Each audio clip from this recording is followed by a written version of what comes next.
You're listening to Women's Media Center Live with Robin Morgan.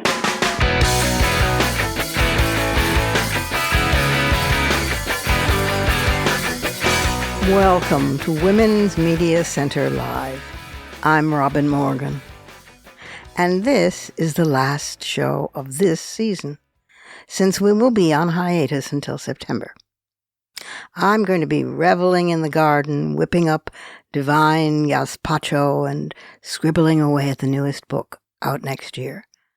But not scribbling so intensely that I won't keep one eye on the presidential campaign, because when we return in September, we will do so full tilt about the elections, which, yet again, and sorry to repeat myself, are the most important elections in our lifetimes. I know, but cliches are cliches because they're also, well, true. Today is a special program, however, because we are running a long, exclusive, personal conversation, uncut and unedited, a conversation between two very old friends of more than 50 years. Gloria Steinem and I wanted to do this for history, yes, but really for ourselves and each other.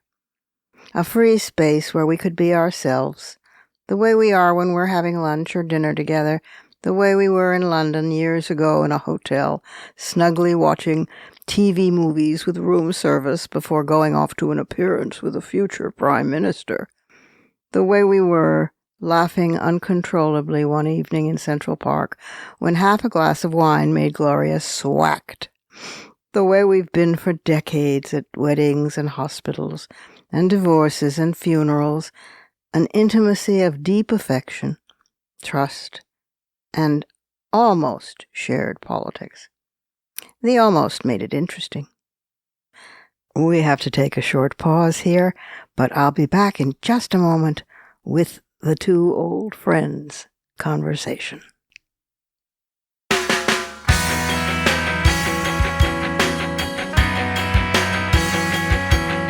Subscribe to this program on your favorite podcast platform and leave us a review.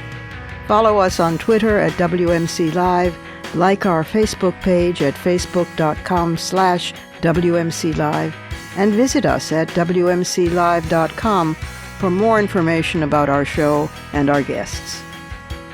You're listening to Women's Media Center Live with Robin Morgan.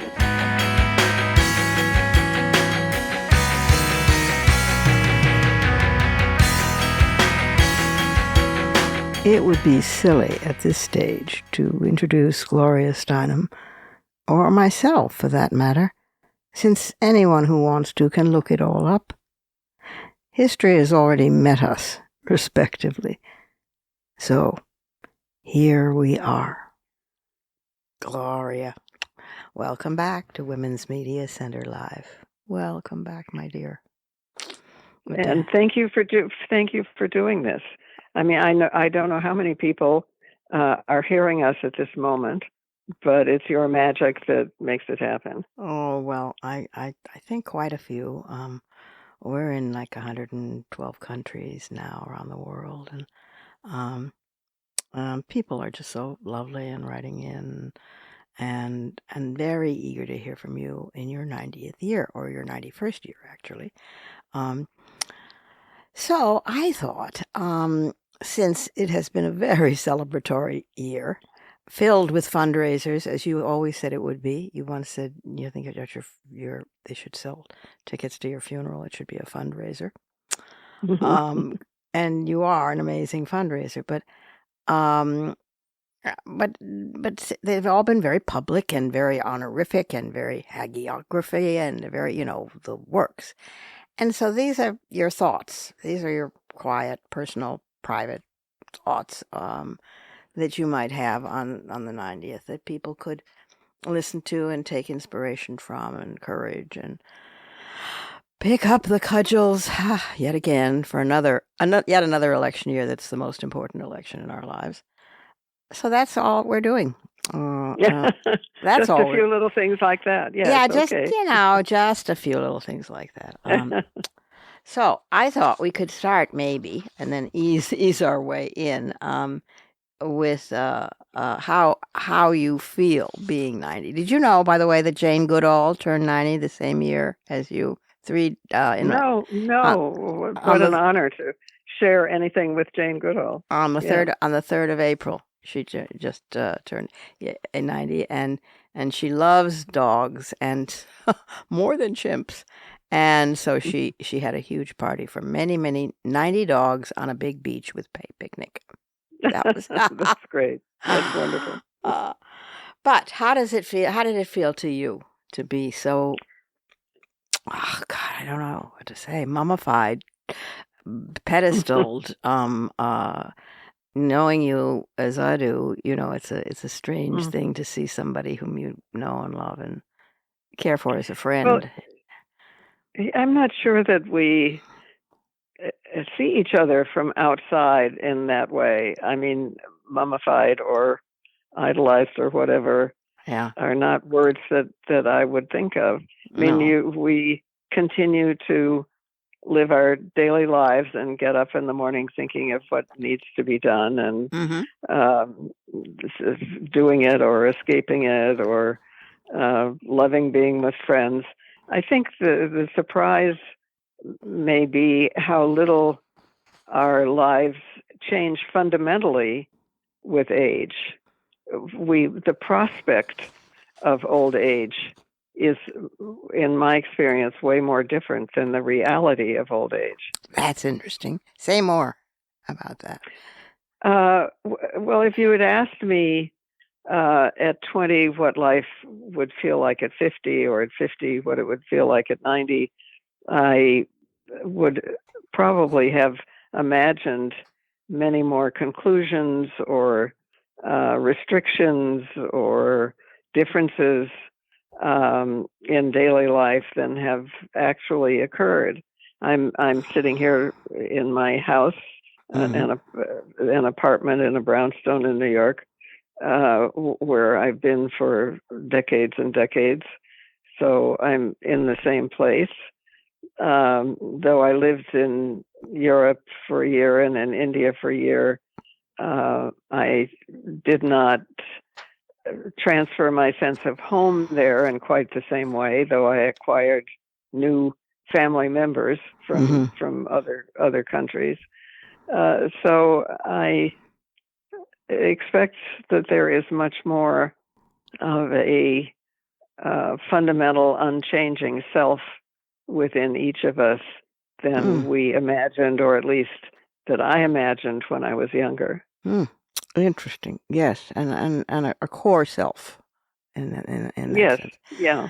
Well, how would you say health and capacity are affect that? How would you say, or do they affect that? Yes, no, they do. I mean, I've been lucky not to have any serious hospitalized injuries or illnesses, but my back is a problem with what I think is garden variety arthritis, but what is quite painful unless I'm sitting and supported or lying down. And that's a bit of a surprise. I was never a sports person, so I didn't have any occupation that totally depended on my physical ability. But so you were a dancer. You were well, yes, I was a dancer, but that was when I was much younger, living in Toledo and seeking a way out of Toledo.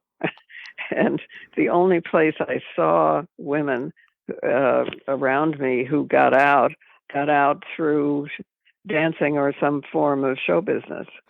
I was never good enough to get out that way, but I did make extra money as a dancer.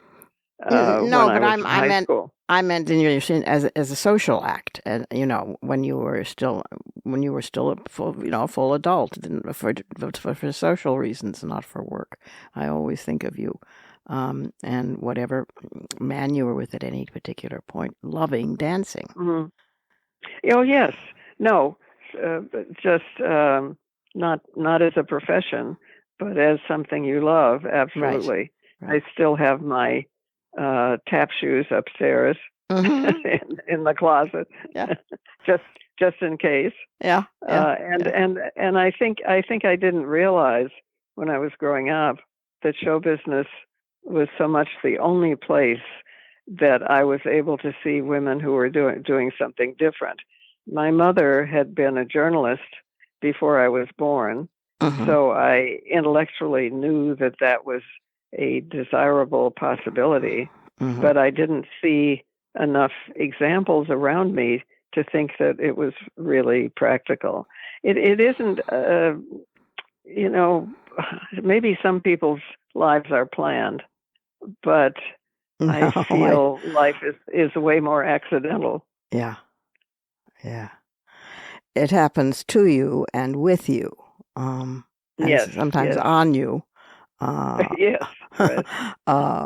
But those are the different prepositions, Well, I mean, yes, yeah, go ahead. including Ms. Magazine. I mean, being at Ms. Magazine was the closest that I have ever come to a continuing long-term cared about job. Yeah. And that was kind of accidental as well.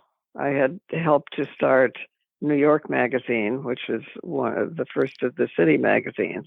Yeah. And it grew out of that. So I would say the quality of life, in my case, as accidental rather than expected and planned, is a fundamental characteristic. Interesting. It's very interesting because obviously also there's been specific themes. One major theme, feminism, and you have you have impacted on life as well. It's not just an accident that you haven't been a passive partner, is what I'm trying to say. You met it more than halfway. I suppose, but at any given moment, I felt I was completely absorbed with hope and purpose and my friends, but not that it was planned in advance. Right, exactly. Right. Not that this particular thing, whatever that was at that moment, was a planned thing. Where did this leave you in terms of regrets? Have you any regrets? If so, what kind of things are they? Yes, I mean, I regret that I haven't written more. You have written way more than I have, I think. But I don't, I get up every morning absorbed with what is happening on that day, what is expected of me, or what I hope for, who is coming into my house, or, one big thing that has changed is that in my older years, I'm not traveling all the time as I used to. Yeah, I was going to ask about that. Mostly in this country, right. Yeah. And how does that had to do with the women's movement and trying to express what it really was, as opposed to the often kind of caricature, that appeared in the press, and that I couldn't do. I mean, I became a writer, so I didn't have to talk, so it was difficult for me to do it by myself. So I always did it with a friend, Florence Kennedy, a great woman I hope people who are listening might know, a great civil rights lawyer among everything else, and a great feminist. Dorothy Pitman Hughes, who had invented what might be the first daytime child care center here in New York, and who lived in my neighborhood and became a friend, and we traveled together. So that certainly would have been unexpected to the me who was younger. And the writing regret, is it what form does it take? Does it take oh geez, I wish I'd written more, or like, for example, Leonard Bernstein, who we love for so many reasons, said apparently at the end of his life that he was quite devastated because he felt he should have composed more. Well, there's only 645,000 things you can do in a day, and he did all but two of them, and you have to give something up. There's just not enough time and energy and creativity. Is there anything in particular like that, or was it a generalized more time? I remember you always wanted more time to write in. If I look at each era, and I can remember myself back into the self that was then, and what I would have written and perhaps didn't. But I also think that I confused writing with real life, and because I had grown up with reading Little Women as my Bible, and and so grew up in books because my family traveled a great deal, so I didn't go to school that much. So I think I underestimated the importance of simple acts of friendship and looking for justice in very homely situations. I didn't grow up understanding how important that was. What you mean when you confused writing with real life? You mean that you thought? I'm unclear about that. I mean, did you think that life would turn out like a book, or did you think? No, I was living inside books. I mean, because my family traveled so much, I was able to and did just coming to love a book and staying up all night to finish it. Yeah, we both did that. Reading under the covers with a flashlight. Yes, I wasn't. I didn't go a full year to school until I think I was in the 7th grade or something like that. So it was a life that was probably a bit more through my imagination than it would have been if I'd been occupied in more traditional school ways. Interesting. And what about prides? If that's the greatest regret, what about the greatest pride or prides, plural? Well, yes. I mean, it's when you say that, I realize. I mean, people used to. They don't with my advanced age anymore, but used to ask me if I didn't regret being married and having children. They don't ask me anymore. They've given up. Right. And I didn't. I perhaps because the examples of that life that I had in front of me were okay, but not inspiring. I didn't. I never did. I couldn't get myself to regret that. Yeah. Well, there was David, but that was a how should I say? Not a passing moment, but it was an episode. It was not. It wasn't the way a usual marriage takes over people's lives. No, and also I noticed, and as many have written about, that women tend to be our authentic selves when we're 10 or 11, or until we're 10 or 11, when teenage years and the idea of the feminine takes over a bit, or after 50 or so, right, when that idea is over. When that many people have written about the fact that women are more our authentic selves, both early and late, rather than in the center of life.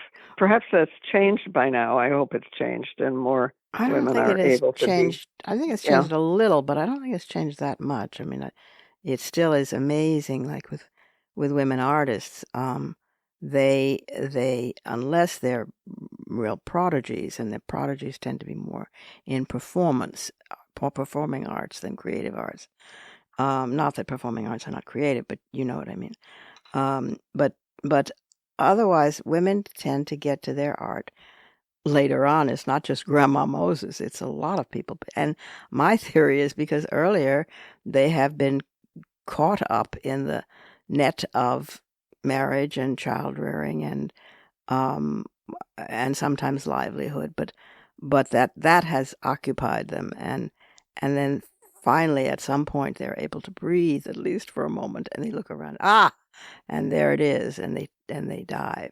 And so that makes a difference. You see it in many. It's the younger listeners didn't experience the time when so few women even proceeded with our own names, right? Because we took on our married names, and even lost our first names. That's right. We became a Mrs. rather than a individual name. When I was married, I became a Mrs. Kenneth Pitchford, Robin, I can't even imagine that.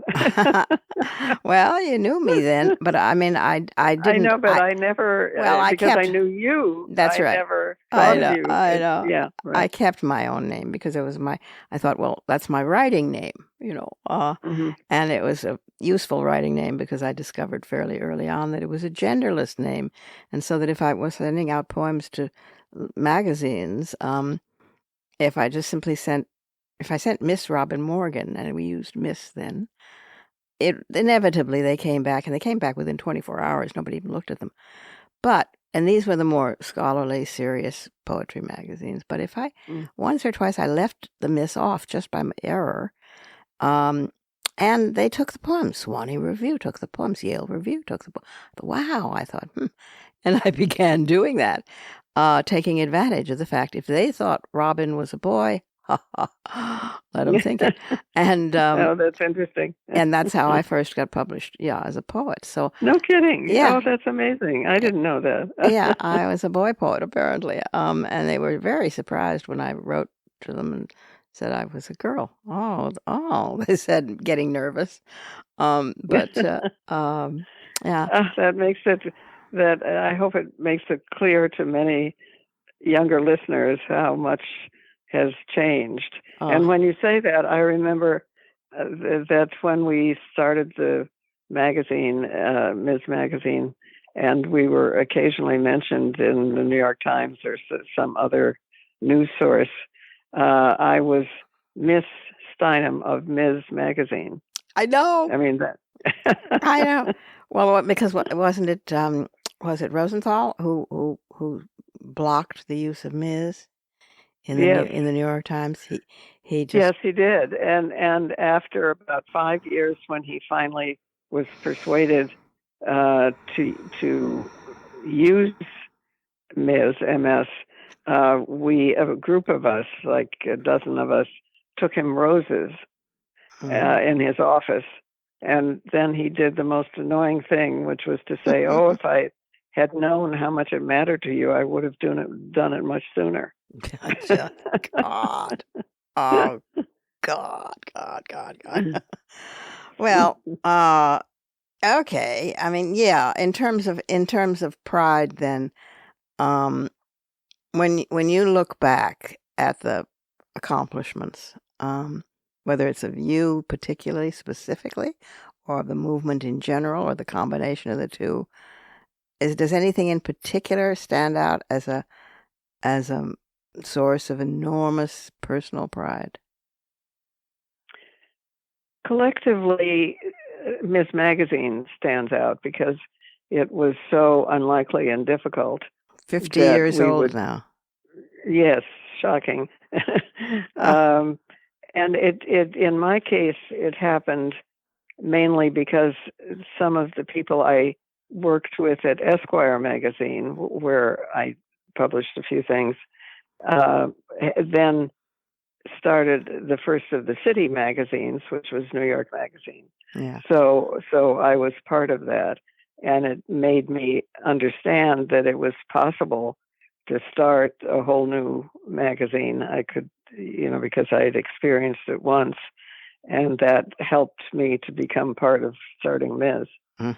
Oh, yeah, it's pretty phenomenal that it's celebrating its 50th year. My God, my God.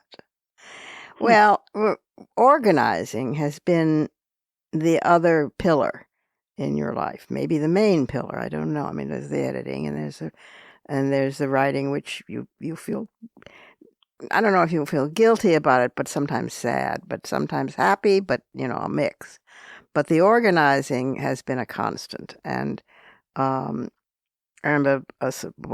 an incredible support and consciousness raiser for you as well as you for it. No? Yeah? Mm-hmm. Yes. No. We of course had the great example before us of the civil rights movement. I mean, we had movements that were visible and going on in our lives, but the idea that women simply wanted to be identified as our unique selves rather than our marital status or anything conventional, and that there could eventually, which of course there hasn't been, be a woman chief of state in the White House, that the talent of half the population was often not being used in a self-governing sense, or in many other senses. Just became very clear. It helped me also because after college I lived in India for 2 years, right, and there was a big women's movement there. And in fact, what I regarded when I arrived there as the Gandhian movement and was trying to write about turned out to have been a women's movement. A women's movement in its origins. I mean, right. when I was trying to write about Gandhi and interview people who had worked with him. I remember talking to the great Kamala Devi Chattopadhyay, who was a very important national leader, interviewing her about Gandhi. And she was rocking on her porch, sipping tea, and finally said to me, "Well, my dear, we taught him everything he knew." I know. It's a wonderful line. I know. It's right. just fantastic. Yeah. Yeah. But the organizing keeps one going, I've always found, because if you stay in New York somehow, you can get sucked into the politics and the intra-politics and the infighting and the fundraising and the, I don't know, all of that of the movement. It's when you go out into the, as the anthropologists say, the field, and hear from and learn from and talk with women themselves that you learn why you're doing this. What the hell is this all about? No, absolutely. Yeah. And I did that because I was writing. I was invited to speak, and because I also didn't want to speak that much, I always spoke together with one or two other women. Right. And the response of audiences I learned immensely, from them, and realized that, of course, this New York was not in the lead, as exactly. that women were addressing all kinds of needs wherever they were, and that there really was this huge thing that came to be called the women's movement. Amazing. It's amazing because it's now looking, I'm 83, so now looking at the sweep of time behind me, behind you, behind many of us of a certain generation, it seems to have gone by in the blink of an eye, in an instant. And yet I can also remember so much detail and so much elation and exhaustion, and it's the accumulative details of a life, a movement life, that really one acquires. They come like they're like layers, like the way that rock lays down layers in the Grand Canyon. And it's so important to remember that we are communal animals. I mean, there's a reason why everywhere in the world the most severe punishment is isolation. Right. We absolutely need each other, and this is recognized in a democratic form of government, but that is not nearly enough to satisfy our communal needs. No. We need neighbors and everyday actions, and it takes a village to make an us. Yes. Just to make an us, I mean, speaking of that, who do you most admire, or is in your most admired list? Well, you, Robin. Oh, fiddle-dee-dee. No, I mean, no, seriously. I mean, I know nobody else who has done so many and diverse things and started so young and continues so reliably. Wilma Mankiller, who was the chief of the Cherokee Nation, is someone who I wish was with us still, but was a constant source of friendship and leadership and imagination. Yeah, sure. Excuse me. Amy Richards, who was a woman younger than me, who I work with, and who is just wherever she is a kind of wellstorm of energy and ideas. There's some, and of course, women who are no longer with us, like Bella Abzug and Shirley Chisholm. Yeah, right. Yeah, much missed, much loss. Well, say a few words about the foundation now. What's going to happen with the foundation? You're talking about the foundation that's going to own my house, right? Yes. Yeah. Well, I've been able to use my living room as a place where people can meet and talk and have talking circles, so to speak, over the years. And I would like to continue that. So with the help of Amy Richards and how to figure this out, there will be a foundation that owns the house, at least at the moment, 3 stories of a 5-story house, maybe the whole house, I hope, eventually.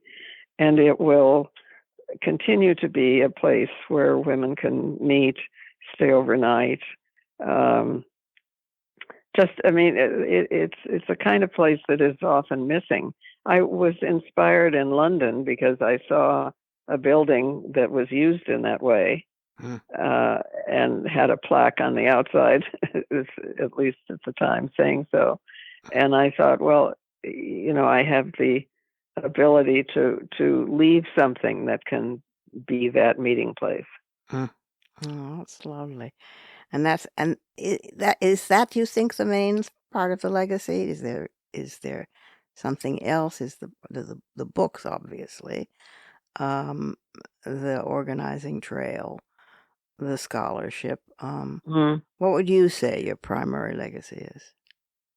I don't think I'm not sure we know what turns out to be our legacy. Well, that's true enough. But when I think of it physically, I certainly think mainly of this building as a place to meet and be free and and to continue in that way.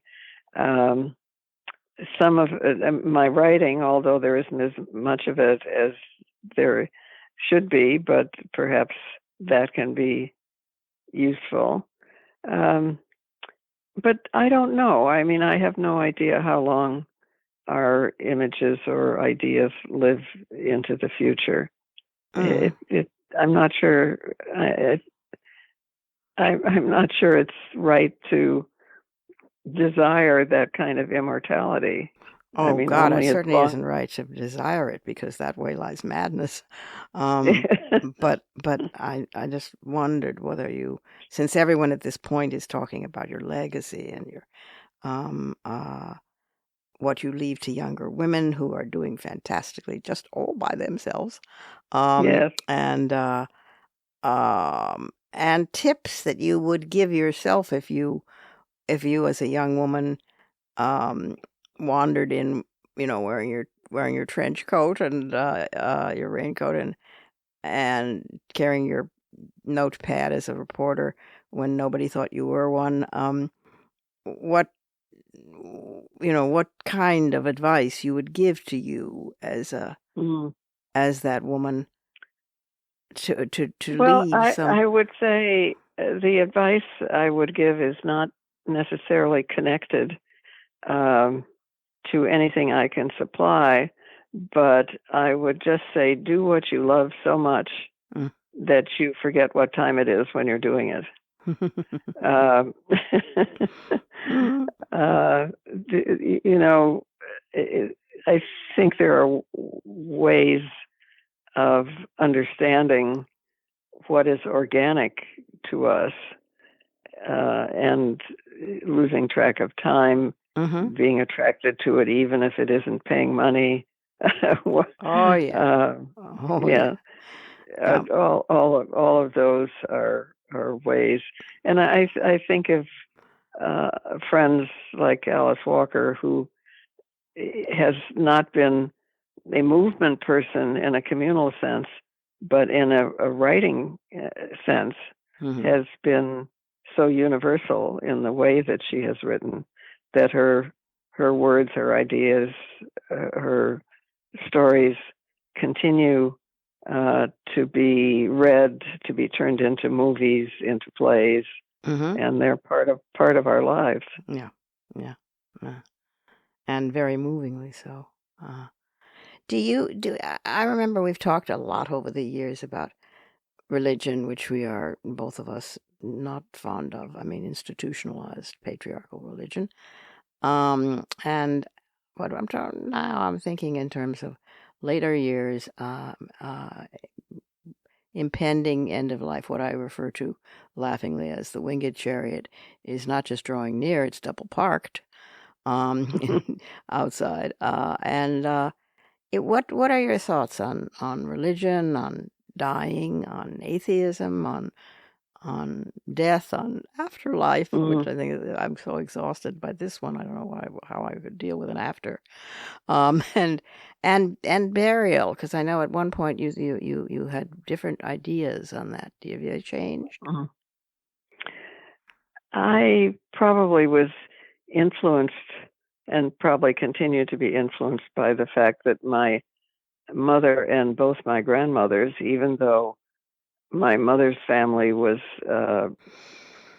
French Huguenot Protestant and my father's family was German Jewish, somehow all the women had become theosophists of the era, and theosophy, of course, was a and is Yeah. a movement that is, uh, I would say, focused on the universal spirituality within each of us, and often on the idea of reincarnation. Mm. So the the future, I have, which I have no idea of precisely, I have faith in because it seems as if it continues in the nature and hopes and work and sense of community of us as individuals. Hmm. Hmm. And that's true of death and dying as well. And Yes, yeah. I'm not sure any of us can imagine our own non-existence, um, no, I don't think we even can. though it may be imminent, right? But but uh, I I don't. I mean, I have faith in the future and faith in both the uniqueness and the shared humanity of people who come along later. And it's not important to me that I am remembered as an individual part of that. It's like being a wave in the river. Exactly. Yeah. Yeah, and it's moving the current towards this open sea, and that in itself is an indescribable movement. All right. One last question. There's been a whole lifelong theme that I know that you have struggled with, which was persuasion versus confrontation. When to confront, when to persuade. That sometimes overlapped with a fear of conflict or an avoidance of conflict. And sometimes you said, I remember you said at one point, some professor I think had told you, persuade, don't bother to confront. And I'm just wondering where you've come out now on that. Mm. You know, because it's a complex and I think interesting probably, issue. Probably you and I are both persuaders, which is why we're writers, rather than union organizers or something. Persuading allows the other party to have a point of view, and conflict is more like an intellectual war. Yeah. So I hope for persuading more, and I think that we all persuade mainly by our life examples. We understand what's possible by looking at each other, and so we are all persuading in one way or another. And you and I, as writers, probably are more devoted to that and more explicit about that. Yeah, I think we're on the tagging of somebody's sleeve, you know, department of hello, you know, tag, hello, Right. you know, Right. as writers. Well, my dear, what a lovely talk this has been. What a lovely. No, I sometimes I love getting to talk to you. I just would have preferred to listen to you more and me less. No. I mean, we our lives are very full, and very full of demanding elements. And of course, it's an election year again. I can't believe it. And it's an election year with Trump in it again. I can't believe it. And you know, so that sometimes it seems we are retreading paths that we really didn't want to revisit again. And then people despair. God knows I've had my despairing moments. I still usually come out on top. I know you always say you're a hopeaholic, and that hope is a form of planning. Despair is a form of planning too, but it is a darker form of planning. But in a way, you have to be ready for it, no matter what. And to me, I've always thought, well, if we don't save the earth and life and existence, if we don't pull this off, if we can't, then at the very least, I will be one who will want to have gone fighting. I mean, I will have. I mean, I will want to have been on the side of the angels, as it were, and to have gone down in an honorable cause. But I don't think the truth is that we're going down. I think that we will pull out, and no, I think so too. I mean, it's been a long time since I ran in New York as a delegate for Shirley Chisholm, in the hope that we might take the white male only sign off the White House door. Yeah. Since then, Obama has taken part of that sign off, which is a good thing. Yeah. But it's a wonderful thing. We still are. We might be. I don't know if we're one of the few democracies who is still choosing from half the human race, not the whole one. Yeah. Oh yeah. We're quite a ways behind on so many things. It's astonishing. And we're in the middle of a seizure of retrenchment and backlash and all those dreary things, which makes it harder to be, a positive thinker.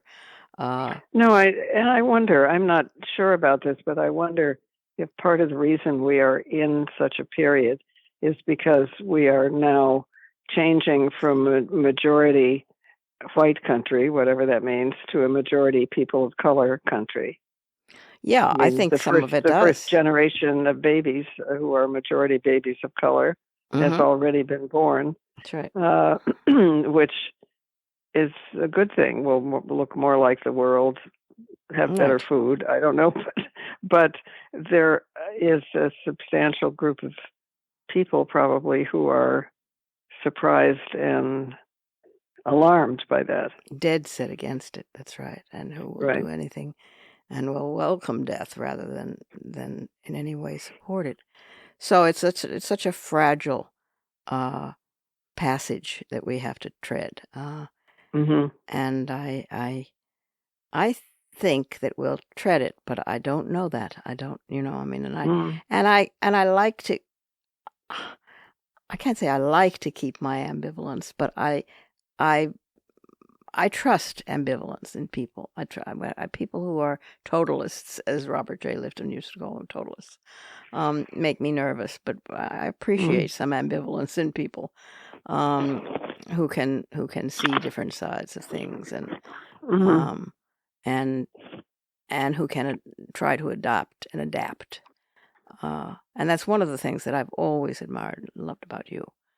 I mean, the form it takes, besides some writing or friends or whatever, but the physical form it takes in my living room is talking circles of groups of women who kind of look like the country and who are, addressing some particular moment or need or just getting to know each other.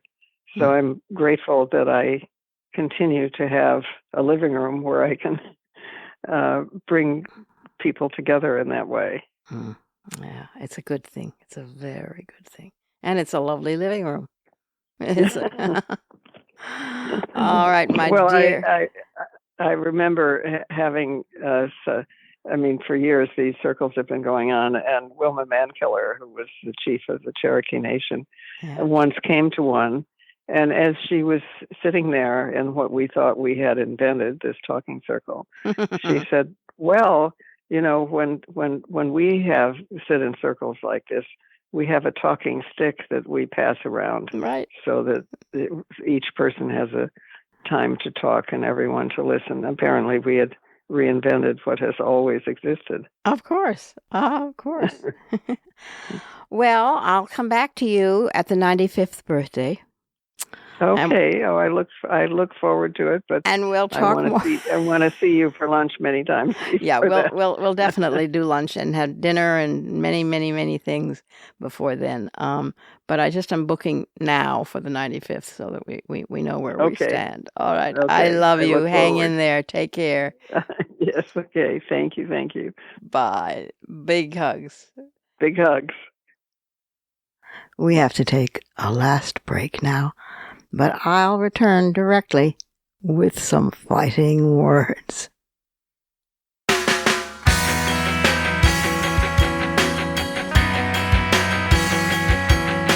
The Women's Media Center, founded in 2005 by Jane Fonda, Gloria Steinem, and myself, is a progressive, nonpartisan, nonprofit organization working to make women visible and powerful in media. You can learn more about the WMC at womensmediacenter.com. You're listening to Women's Media Center Live with Robin Morgan.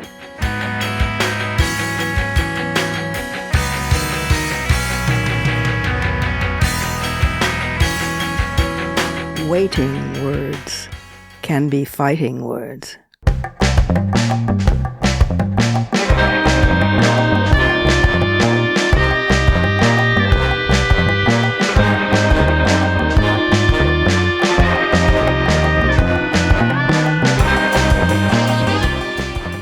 all know what happened at the presidential debate Thursday night. We don't know how it's going to shake out yet, especially over the next days. It's a highly volatile situation, one that would make me and you crazy if I were to try and report on it during that period.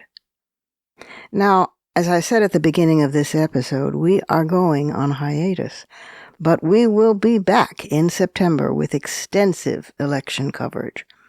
And rest assured that if anything occurs in dramatic fashion over the summer, I'm going to come back and comment about it, because of course I will. In the meantime, there's a lot more work to do ahead and different strategies to explore. So until September, when I return, keep your heart open, your brain sharp, and your chin up. We will save this republic yet.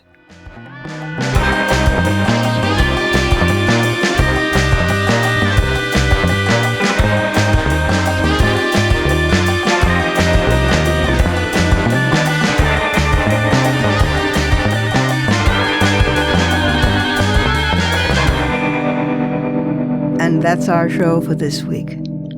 You can follow me on social media at The Robin Morgan. You can check out my blog at robinmorgan.net, and you can find my new novel, Parallax, and my just-out new book of poems, Harvesting Darkness, wherever books are sold. Portions of this program were taped earlier. Views expressed here do not necessarily represent the WMC. Here's the family for Women's Media Center Live. Executive producer, as well as founding and sustaining sponsor, Regina K. Scully. WMC president and co-executive producer for this program, Julie Burton. I'm Robin Morgan, your producer and host. Thank you for being with us. Join us next time on Women's Media Center Live.